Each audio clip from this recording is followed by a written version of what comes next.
Olá, pessoal do nono ano. A gente vai estudar hoje sobre a Índia, tá? Capítulo 7. Índia, uma potência emergente. Professor, por que uma potência emergente? Porque ela está desenvolvendo economicamente, como vamos já ver. Estima-se, como a gente já viu em outras aulas, que até 2025 ela vai ter a maior população do mundo, tá? Como vocês podem ver, a Índia ela fica no continente asiático. País de dimensões continentais. A Índia possui o 7º maior território em extensão do planeta, que é 3.267.590 km². Ela ocupa a maior parte do subcontinente indiano, com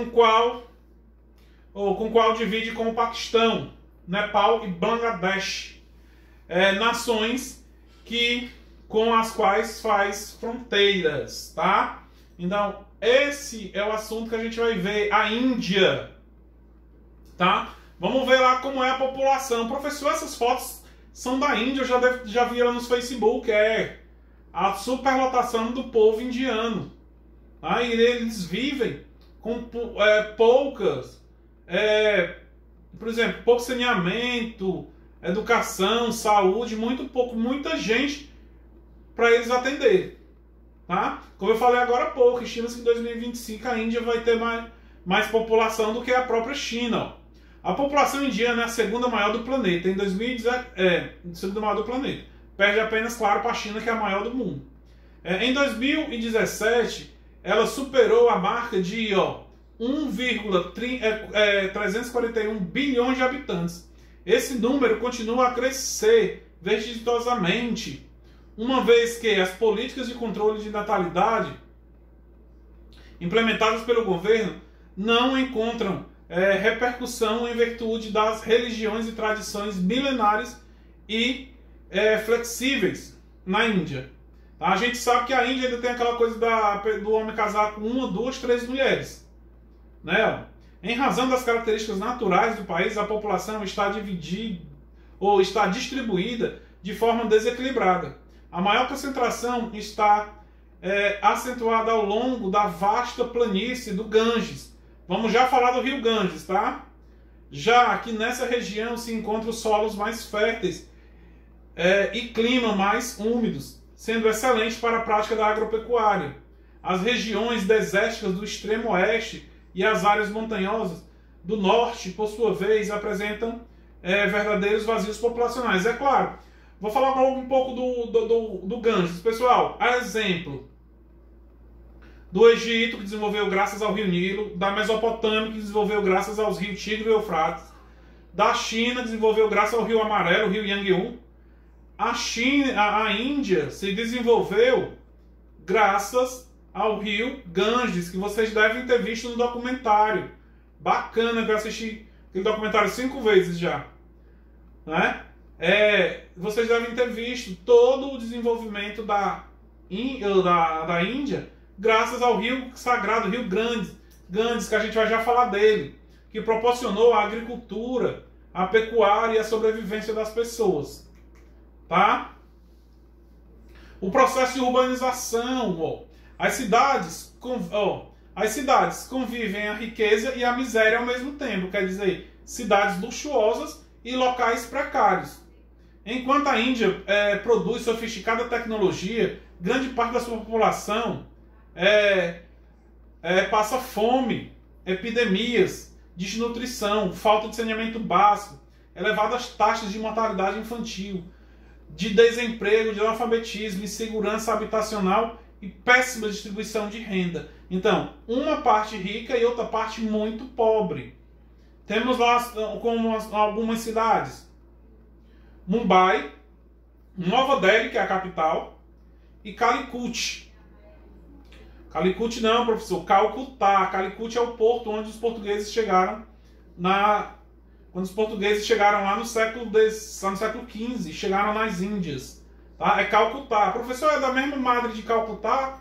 Ela mesmo, né? Que é santa hoje para a Igreja Católica. Tá? Agora, outra coisa bacana na Índia é a diversidade cultural, que aqui a gente vai falar um pouco sobre até religião. Tá? Tem uma diversidade muito grande de culturas na Índia. Vamos lá. Ó. Existem dois grupos étnicos predominantes no território indiano. Os arianos, que são os hindus, que seguem o hinduísmo, que ocupam terras ao norte, e os dravidianos, habitantes das terras do sul. Contudo, essa divisão mascara a diversidade de culturas e etnias que existe no território indiano, pois as línguas, manifestações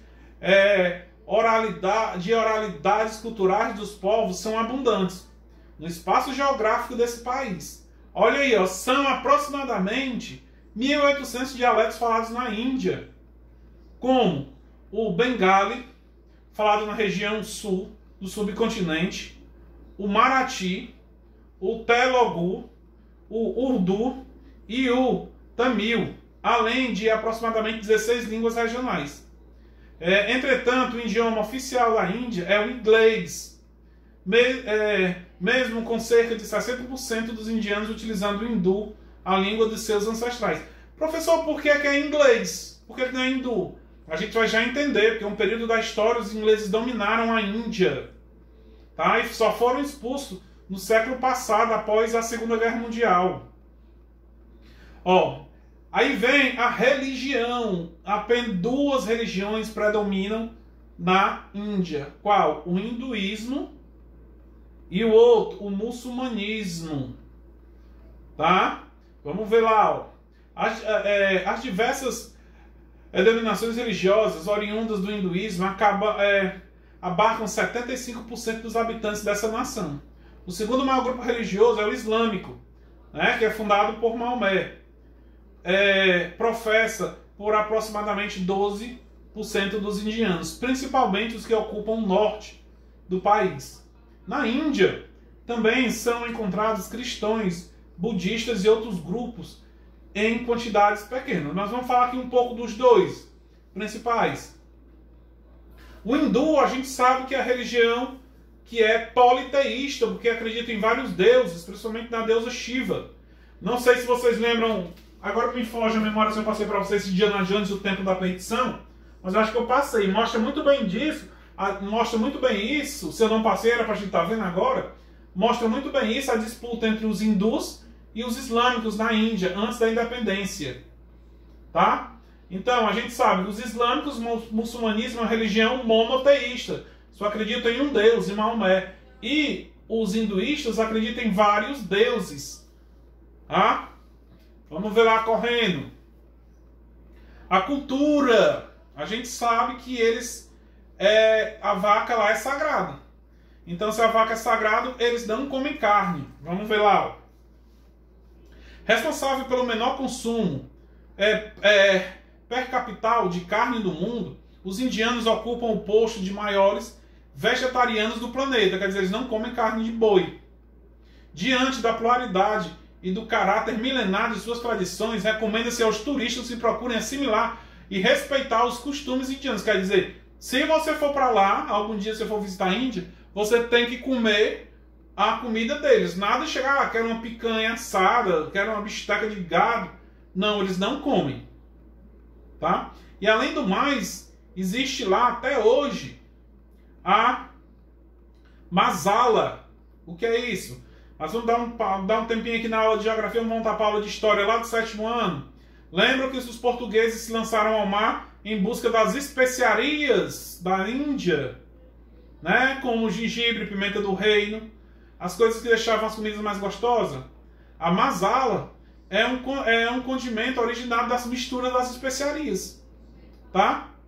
Por exemplo, pode ser encontrada em grande parte dos pratos típicos indianos, tornando-se um traço cultural marcante e atrativo daqueles que visitam o país em busca das experiências gastronômicas. Então, é um tipo de alimentação deles. Aí vou falar aqui um pouco do Rio Ganges. Pessoal, o Rio Ganges, como eu já falei, tudo a Índia desenvolveu graças ao Rio Ganges. Quem assistiu o documentário, a reportagem do Fantástico, que eu passei para vocês semana passada, viu que o rio Ganges é o rio sagrado, mas que também ele é poluído. Tá? Por exemplo, quando a pessoa morre, essa imagem que está em pé, é uma pessoa sendo queimada lá, porque a tradição deles é queimar os seus mortos. A gente aqui enterra, lá eles queimam. E quem não tem dinheiro para queimar, joga um corpo no rio Ganges. Tá? O rio Ganges é um dos principais do subcontinente indiano. Um dos seus 20 maiores, é um dos 20 maiores do mundo. E vai da Índia até Bangladesh. Tá? Então todos os rituais que vocês veem, aquele arruma de lixo ali que tem, é rituais que eles fazem no rio Ganges. Aí a gente viu também no documentário que ele está sendo um pouco devastado. Pessoal, a construção histórica da Índia. Pessoal, os indianos eles foram dominados pelos ingleses em 1870. Tá? Porque os ingleses chegaram lá com aquela coisa, vamos ser amigos, e acabaram dominando. Tá? Mas os indianos ainda tentaram expulsar os ingleses, mas não conseguiram. Num episódio, deixa eu ver se eu botei no outro lado, não. Num episódio chamado A Guerra dos Cipaios. Tá? Mas vamos ver o que é que o livro diz. Ó. Em 1870, os ingleses impulsionaram aos indianos um controle mais efetivo a partir de uma administração britânica. Quer dizer, os britânicos foram mandar na Índia. Quem mandava na Índia eram os britânicos a partir daí. Ó. Os ingleses aos poucos dominaram a economia interna indiana.